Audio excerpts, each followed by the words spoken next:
Hello everyone, how you guys doing? This is Freda. You are with Freda, Cooking with Freda, Grandma Martha style. And we are starting the new year off right. We're getting ready to start doing a coconut cake. So I'm going to take you through the steps of doing the coconut cake. And this is, of course, like I said, all homemade right here, Grandma Martha style with me. Okay, so this year we're going to not only be bringing you baked goods, but we're going to be bringing you just cooking, food in general. I love food, as you can see. I love baking. I love to bake, but I do also love to cook. So I wanted to introduce to you Cooking with Freda, Grandma Martha style, because we're going to be doing both food and baking. Okay?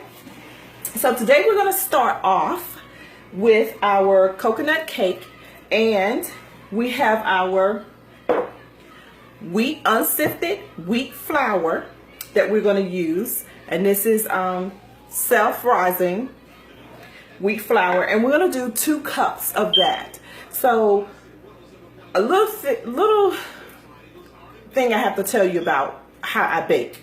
Okay, I was raised to bake off of a little bit of this, a little bit of that, or a pinch of this, pinch of that. Do it till you taste, baby. Just do it till you taste, baby. And that is what I call just soul cooking. You're cooking from your soul. You're cooking with love. So I do have measurements and the recipes online. So when I get to going into baking and I'm doing a little bit of this, a little bit of that, don't be discouraged. It's online. Have it all online. Just want to walk you through it a little quickly so you won't have to, be so detailed right now. But sometimes I may not do measurements with some of my stuff because I cook like that. I may want to veer off and put something spicy into it, wrap it up a little bit. So don't be a little upset if I don't go by measurements, because that's just not how I cook. That's not how I bake. I do it to my taste. And if I think it needs a little bit more, I put a little bit more. So that's how we bake around here. But we do start off with the basics with cake. With putting measurements together. And that is 2 cups of flour. And I prefer, because I've always wanted to do healthy, so I've been doing that for the last 3 years with my cakes. They're about 90% healthy, all natural. 90%, I didn't say 100%. The only thing is 100% that we produce is our frozen sweet potato pie filling. Now that is 100% natural, as natural as it can be. So, but we're going to start off with 2 cups of our flour. So let's get this done right here. Putting the flour in, I'm going to get it up to 2 cups for you. As my grandmother used to say, she used to not just say 2 cups, because see, this right here says 2 cups, but my grandmother would always say 2 heaping cups. So that ain't 2 cups. That's over 2 cups. Okay, so I'm going to keep it Grandma Martha style. And I'm going to do 2 heaping cups. How about that? Because we're keeping it Grandma Martha style. So we're doing 2 heaping cups of flour. This is heap as I'm going to get it. And I'm going to pour this right in. And then we're going to do our sugar. So we're going to do 2 cups of sugar, not heaping cups. Okay, because you can do it where you have too much sugar and it'll make your cake be flat. It'll make it heavy or fall. And so when you find your cakes are falling, that's what's maybe the problem. You may want to check your sugar versus your flour. Because if you have more sugar than you have flour, it's going to make your cake fall. Okay? So we're going to do 2 cups of sugar. Keep it right at 2 cups. You don't want to over sweeten it. Don't want it to fall or anything. And while we're doing this, I have my stove already prepared to 350, cooking at 350. Well, baking at 350. So we have that sugar in, and then we're gonna do our eggs. So we're gonna do our 3 eggs. You can do 4. It just helps bind it and rise a little bit.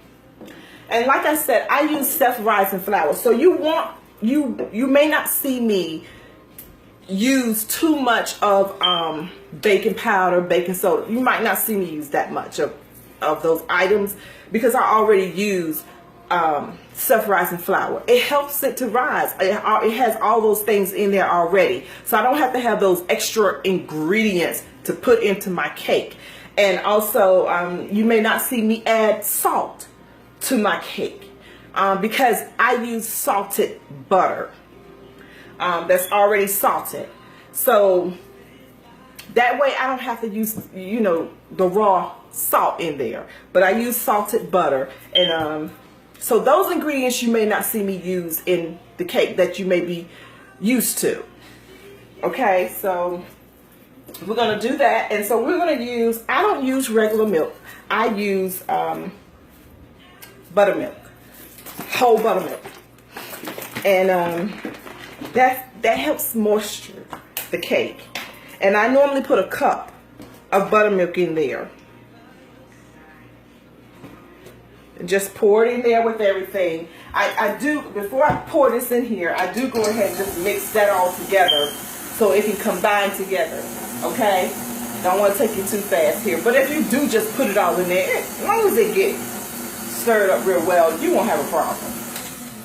So we're putting the buttermilk in. That's 1 cup of buttermilk. So we have that out the way. And now I'm getting ready to heat up my butter. Now I normally heat my butter up over the stove. It's just an old habit. And it's something my grandma always did. So that's what I'm going to do. And I'm doing 2.5 sticks of butter. Okay? So we're going to put that in there and get the other one and slide it in there as well. Get that butter off in there. We want all that butter in there. That's going to put some taste to the cake. And like I said, this is going to be a coconut cake with a little bit of pineapple in it. Okay? Let me wipe my hands here. So we're getting that melted up for you. So while we're getting that melted up, we're going to go ahead and put our eggs in. Now, if you're not good with eggs, I advise you to use a separate cup, like a measuring cup, and put your eggs in so you won't get any shells in there. I'm pretty good with eggs, so that's what I normally just crack them on and put them on in there.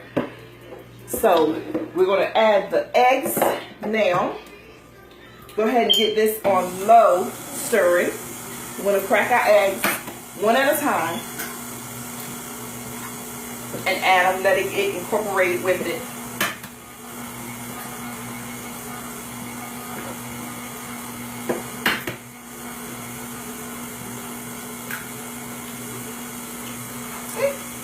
No problem.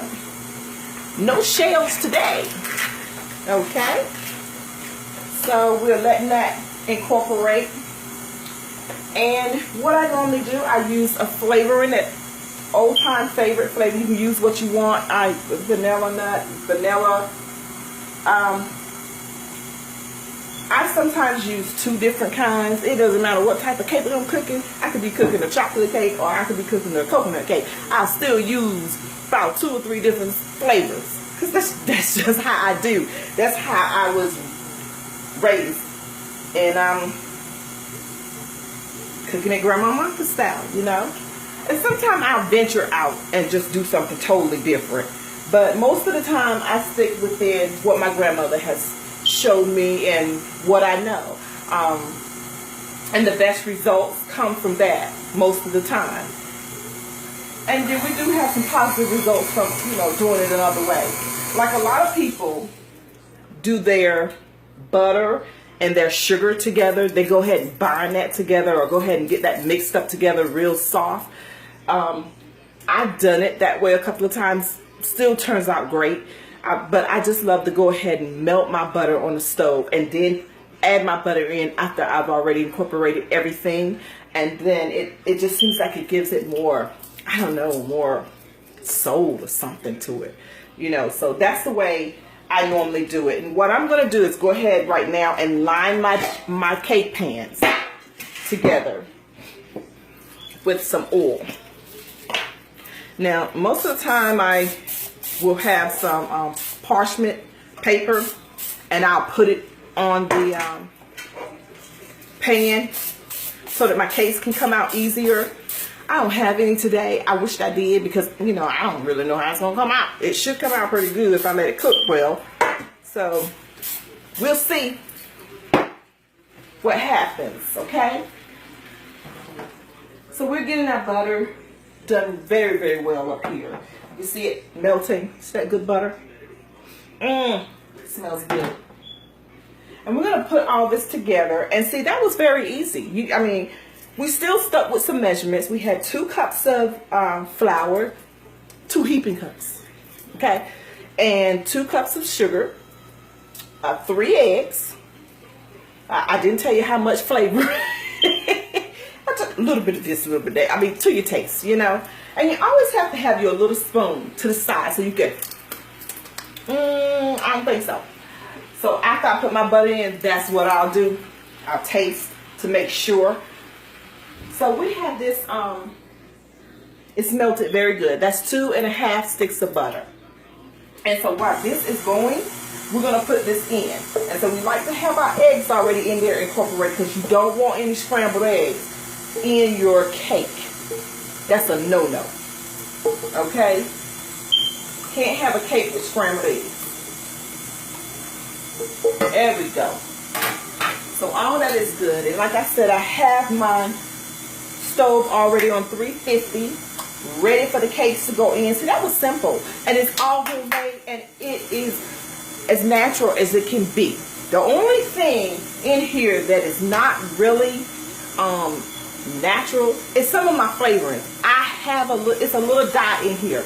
If you don't want to use any flavor with dye, go for it, because it will still taste great, and it'll still be homemade from you. Okay?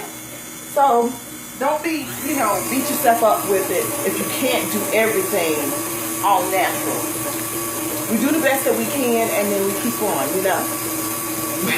We know better, we do a little bit better. And then as we learn different ways, different avenues, we try to incorporate it. But if it takes away from the soulness, it's not going to hurt you. It's not going to hurt you. A little bit of this, a little bit of that. Okay, so we're going to see the consistency of how a cake is supposed to look. Now, this is how the cake is supposed to come out looking. Now, I'm going to take this right here and taste it real quick.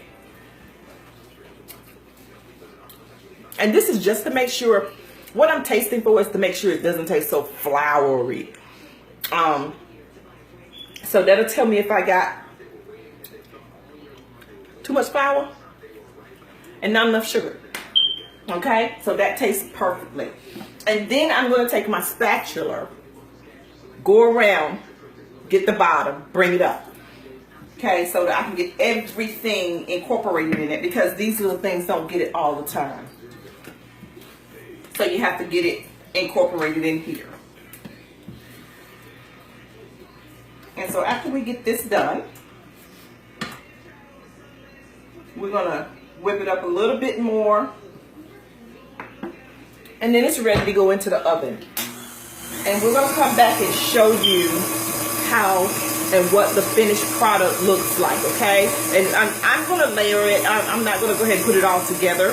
What I'm going to do is just make sure I take it out the pan, and then I'm going to put each one on, layer it, put the you know, the coconut and all that stuff on it. Now I have some, because I bake a lot, I have some pineapple coconut filling that I've already done right here. And what I'm probably going to do is just put it in the pot and let it warm a little bit, because it's been in the freezer. And then I already have some of my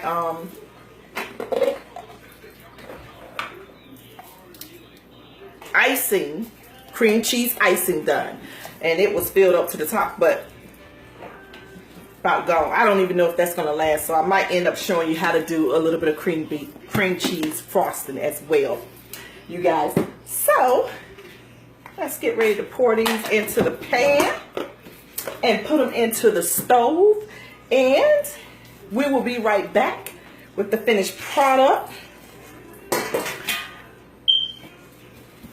As promised, well, it won't be completely finished. I'm going to walk you through how to put it on and layer it and make it look all halfway pretty and stuff like that. So thank you again for tuning in with us, and we'll be right back to show you the finished product.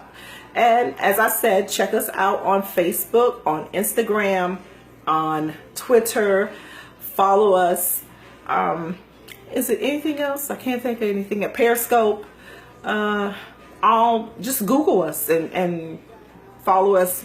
Whatever you have to follow us, whatever app you have to follow us, just follow us. And like I said, this year, this is what we're going to be doing at least once a week, bringing you something that we cook and bringing you something that we bake. And everything that you guys go on our website and purchase, we're doing 10% towards the Salvation Army. We haven't picked out which one we want to do yet. I think I have one in mind that we already associate with. So we're going to do 10% of the proceeds go to them. But we're not going to do the monetary. We're going to go and buy exactly what they need. And then we're going to take it to them with the receipt, with the amount. Say like if you guys, if Sweets for You gets a purchase of $5,000 that whole month, we'll do $500 towards the Salvation Army purchasing that. And so we're going to take it to them, and then we'll do pictures and everything showing that we took it to them. And we don't want to get you guys involved as well, to be able to present some of it to some of those people that are in need, to help us do that. So stay tuned and keep us in prayer, and we'll keep you in prayer as well. And we look forward to coming to bring you great things with Cooking with Freda, Grandma Martha style. I love you guys. Keep God first. Do good, the best that you can. Keep your head up and make it work.